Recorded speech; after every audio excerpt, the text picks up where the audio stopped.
Baba egameni likaJesu waseNazaretha. Baba wethu onamandla onke, Baba weNkosi yethu Jesu Kristu. Silapha ekuseni Baba wethu ongcwele ngoba ukhethile ukuthi namuhla sibe la. Siyacela ke Baba ukuthi intando yakho mayenziwe. Uthe encwadini kaJobe ngiyazi ukuthi ungenza konke, icebo lakho alisoze lavika. Sikhulekela icebo Baba ulumisile ukuthi namuhla kuzoma leli tende, namuhla kuzoba nenkonzo phakathi kwaleli khaya. Sithi icebo lakho alinakuvinjwa umuntu. Sebenza ke Nkosi ngomangaliso wakho phakathi kwethu. Kube yilona lowo khona phakathi kwethu athi mayiphuma la ayizwele ukuthi ubese enkonzweni. Angabuyele emuva kukhona okungalungisiwe enhlizweni yakhe. Angabuyele emuva kunezinto eziseleyo. Siyabonga ke Baba ukuthi awubahlanganisa abantu ingekho inhloso. Namhlanje uhlosile ukuzosiza mina, uhlosile ukuzosiza lowa naloya. Umuntu ukuthi wenze njani. Vula izindlebe zethu Baba wethu ongcwele, zizwe izwi lakho njengalokho wena ukhethile. Sinikela inkonzo yonke kuwe ukuba uyihole, uyiqondise ngalokho ofunayo ukwenza. Sikhuleka ngokubonga ukuthi esicelayo siyokwenzela khona ngenxa kaJesu Kristu inkosi yethu.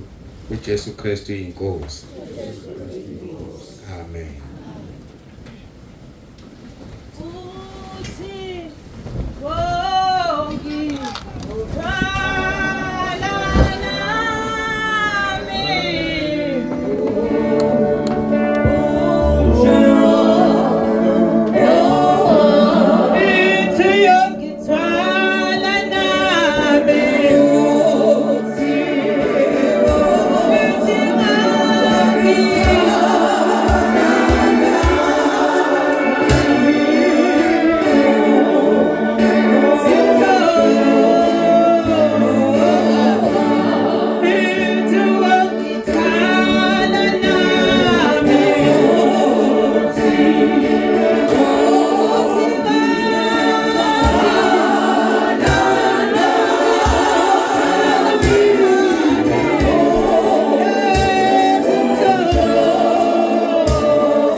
Jesu. Ngithi uJesu Kristu inkosi. Ekuseni siyabonga uNkulunkulu. Usihlanganisile ngibingelele ubaba umpostoli nabefundisi abakhona. Noma umfundisi noma umpostoli noma abafundisi bonke abakhona. Nabazalwane bonke ngegaba zabo egameni lenkosi yethu Jesu. Haleluya. Ekuseni ngiyambonga nje kakhulu uNkulunkulu ongenzela inhlanhla usho njalo umhlabele ejike inhlanhla engaka nokwazana noNkulunkulu. Ngiyembheke uNkulunkulu la ngilende khona ekuseni ukuthi uNkulunkulu ziningi indawo la ngidlulise khona ngadlula kwezinye indawo udlula kungadluleki egameni lenkosi yethu Jesu. Ngizocela umndeni wakaZikhali usamukele ubhuti Thizikhali egameni lenkosi yethu Jesu.